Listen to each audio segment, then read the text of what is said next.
What's going on, guys? James Blonde here with MMOHuts.com, getting an early opportunity to take a look at Riders of Icarus, a brand new fantasy-style MMORPG developed by WeMadeIO and published in the West by Nexon.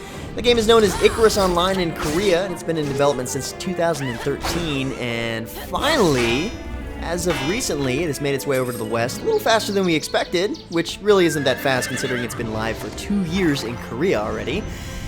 Anyway, the game is built on the CryEngine 3 and boasts some decent looking visuals, as you can already tell, and unique game mechanics on top of that. So, as the Western name implies, Riders of Icarus focuses around mounts, better yet, mounted combat.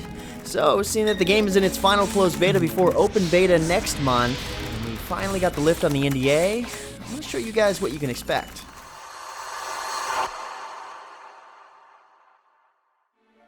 Alright, so let's start off by taking a look at the class and character customization options. Now you'll notice, especially when we get into the gameplay itself, visually the game looks like a mix of Terra and Aeon. Very similar themes as well. And I'd even go as far as saying that the details are beyond that of Terra.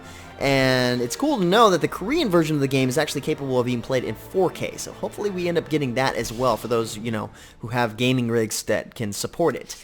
I, for one, can't.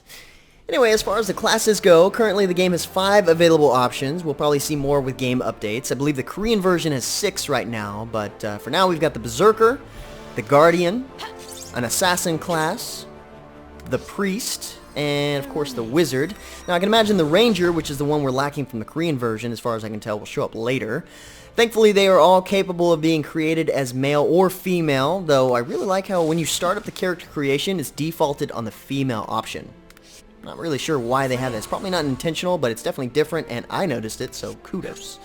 Pretty standard classes, but I can say the skill sets are somewhat interesting, so you might actually want to take a closer look when choosing your class. You can get a nice preview of the skill set for the classes up here. Always like it when they have that. And below that, you've got your class-based stats, style overview, and how they are played, along with the overall difficulty rating. No difference between the male and female versions, so stats are the same. But like I said, check out the skills, because this time around I actually went with the tanky Guardian, and that's not something I usually do, but I really like that pull ability. Plus, I've got to admit, her armor is pretty badass, so yeah, I wanted to go for that overall look and playstyle this time around. Now, every class has combo abilities similar to Terra, and I'll get into that a little bit more in a bit, but some of the classes, especially the Assassin, have aerial attacks that seem really fun to try out. And even the Priest, as an example, is straight up Magneto looking. So, regardless of the class you pick, you should have some pretty legit looking abilities. The customization screen in the game is actually really clean looking and intuitive. You've got outfit options, like always. Scroll to zoom and right click to rotate. Snakeskin, nice. Here you've got some preset options for your overall look, and you can always fine-tune from here. I can say, though, it is a little bit weird. The proportions for the presets are not all that great, so no matter what, you're probably going to want to adjust that, which you can do with the custom options right here. You've got sliders for pretty much everything, yes, including the boob slider, of course. No boob physics, though. It's kind of strange. The sliders here don't really let you get too extreme with things, so I wouldn't expect the level of customization you'd find in Black Desert or Blade and Soul for that matter, but there's just enough here, or at least what you'd expect to see here, to create a unique look for yourself, and really nothing less. When you get into the details, like in the face, you can change your eye size and shape, its iris color, and the same thing goes with the hair. I'm doing that with presets just to show you guys options, but you can go into the details to adjust the small features accordingly. I just happen to like this particular preset, so I stuck with that. So, like I said, this MMORPG is focused around mounts and mounted combat, but you don't start out like that. In fact, you start out by breaking out of a prison and eventually get chased out of the prison. And in doing so, you learn the basic combat mechanics by fighting several enemies, as well as a starter boss. Now, you do get some pretty sweet cutscenes throughout the game. One of my favorites is actually the first one here. It indicates the backstory, letting you know that you're on the search for a recently lost princess. Looks really cool. You start off at level 1 with 3 abilities and a basic attack. So the starter boss you face pretty much introduces the fact that all of the bosses, or a lot of the bosses that you're going to face later on in the game, have particular mechanics, and you will have to employ unique tactics in order to defeat them. Like in this case, you've got to destroy the stone behind him in order to weaken him first before you can take him down.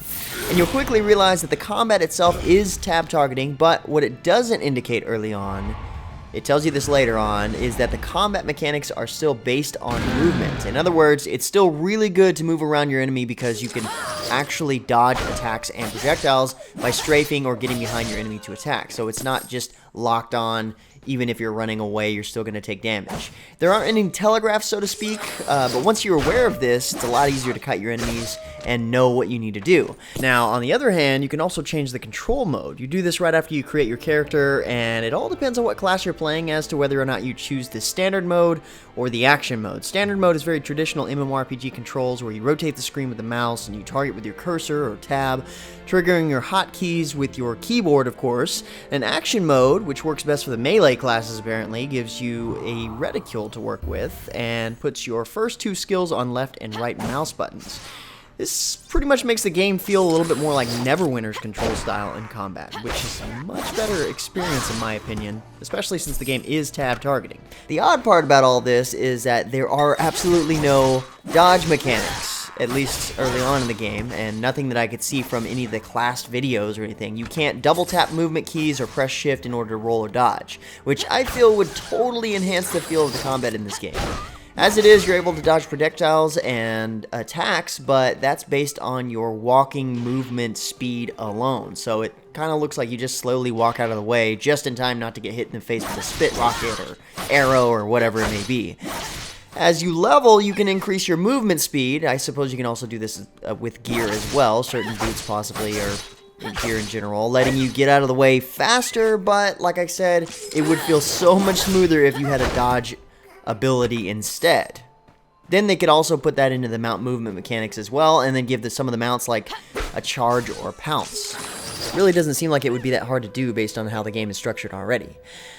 Besides that, the abilities feel really nice, and you gain new ones fairly often, so by level 8 or so, you've got about 7 or 8 abilities, including the 3 that you start out with, some of which are upgraded 2 or 3 times by this point. So the skill progression in this game is actually well done, in my opinion. And like I said, I definitely like the pull ability my Guardian has. Makes me feel like Scorpion from Mortal Kombat most of the time. Get over here! Yeah, pretty much every time. On regular enemies, I pretty much don't have to worry about dodging because I just hit them with my 5, which is a knife that I get to throw. I pull them in, and then bash them with my shield, and then combo that with my 2 or 1 until dead, or just finish them off with my 1, which is a nice uppercut with the short sword. Pretty painful, and very satisfying at that. Now, beyond just the typical questing, there are a decent amount of mini-bosses you actually get to fight in the game so far, with their own mechanics, so to speak. Like this one here, as you take out all of his minions before you get to fight them, and you get to fight him with a team of NPCs that don't really do a whole lot. But the catch with this guy here is that he's on a mount, and at this point you don't really have a combat-worthy mount to fight him with. And the nice part here is that you can actually tame his mount for your own after you manage to get him off of it. And the issue with this guy is that he's freaking huge. Nah, actually this is just one of the really hard raid bosses that you fight with aerial combat when you're around level 30. I actually got to check out the game during a press event, and our group of 4 couldn't even touch this guy. And we were high level with really badass gear. But it kind of gives you an idea of some of the raid bosses in the game, and the fact that you can actually fly on dragons to fight them. That's really cool. Speaking of which, the game does introduce you to the mount and mount taming system fairly early, but the system clearly grows beyond just that. You first start out by taming your very own unicorn named Charlie, or at least that's what it seems like his name should be.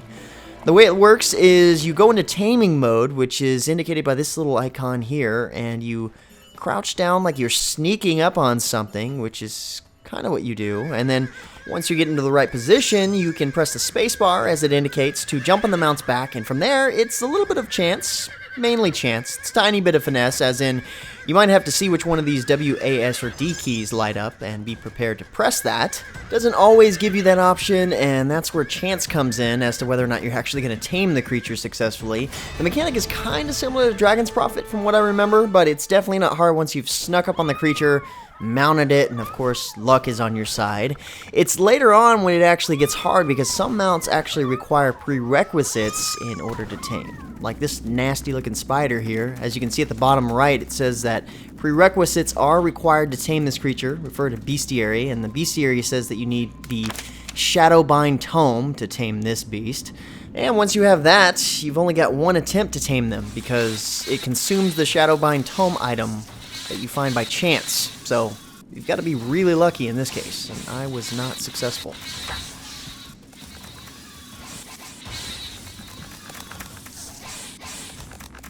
Other mounts like this Warbear, which is an elite mount, require specific ways in order to be tamed. Like here you actually have to jump down from this cliff in order to tame them, which is kind of hard to do just due to the positioning itself. I had to try this 4 or 5 times before I actually got it right. Even harder is taming flying mounts, which can only be tamed by flying up above them and dropping down on top of them. And first, you've got to aggro them just to get them near you. If you miss, you can fall to your death. Luckily, there's water here, so that didn't happen. And if you're fast enough, you can call your flying mount to catch you before you hit the ground and splatter all over the place. That doesn't actually happen, but I like to think that it does, so I get it right. But I've got to say, this is where the taming mechanic gets both fun and challenging. And as part of the taming system, you use taming points in order to tame creatures. You've got 100 taming points to work with, and different creatures, of course, cost different points to tame. But your taming points reset themselves every time you level. So depending on how difficult something like this, for example, is to tame in terms of taming points, you may only get a few attempts to tame it. So keep in mind, taming points are spent after a taming attempt, not after a successful tame. The cash shop isn't in the game just yet, but I have a feeling that you'll be able to buy taming potions or whatever that will take this away as an obstacle. As far as the familiars themselves go, they level up as you go along, and as they do, they unlock their skills. Any mount can have skills, especially elite mounts. Some of them can have a lot of skills. Plus, as you can see here, you can actually have one of 2 weapons for mounted combat, which is really fun. You've got a crossbow or a lance, in addition to any skills that your familiar might have, like, breathing fire as a dragon, or slashing as a bear, or tiger, whatever it may be. The cool part is 90% of the creatures you face can be tamed one way or the other, and they all look pretty badass, especially this majestic beast.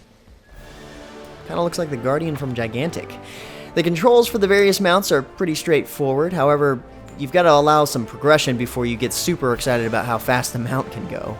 Walking creatures can sprint by double tapping W, but early game especially, there isn't a whole lot of difference between regular walking speed and sprinting. What is that, like 1% change? When flying, you can also double tap the spacebar to glide, which looks cool, and it is actually faster, especially later on. So there's no limit to the amount of familiars you can tame as long as you have the slots for them, which you gain as you level, but I could see players making this a challenge late game, going out to try to catch them all Pokemon style. And likewise, another cool part is at any point in time, if you have the right scroll, you can convert a mount over to a pet. And from there, that creature can still fight by your side using their abilities. So the mount and pet system are actually one and the same in this game, which in my opinion is a really cool feature. Anyway guys, that's about what I've got to show you for now in Riders of Icarus. Overall, the game is really good. It's honestly what Dragonmon Hunters should be like, and even offers more creatures than just dragons, like in Dragon's Prophet. So essentially what we have here is a really cool mount taming system with nice features wrapped around a somewhat typical MMORPG, which works just fine in my opinion. You already saw the raid boss, and later on in-game you've got dungeons to go through, you've got PvP duels and arena PvP, and I wouldn't be surprised if the game gets mounted combat PvP as well. So depending on when you're seeing this video, the final closed beta is ending really soon, but early access to the game that you get from buying one of the Founders Packs is actually starting the first week of July. Otherwise, the open beta starts a week after that, on July 6th. Pick up more information about Riders of Icarus at thegameprofile@MMOHuts.com. Thanks for watching, liking, and subscribing. I'm James Blonde. See you after, gamers.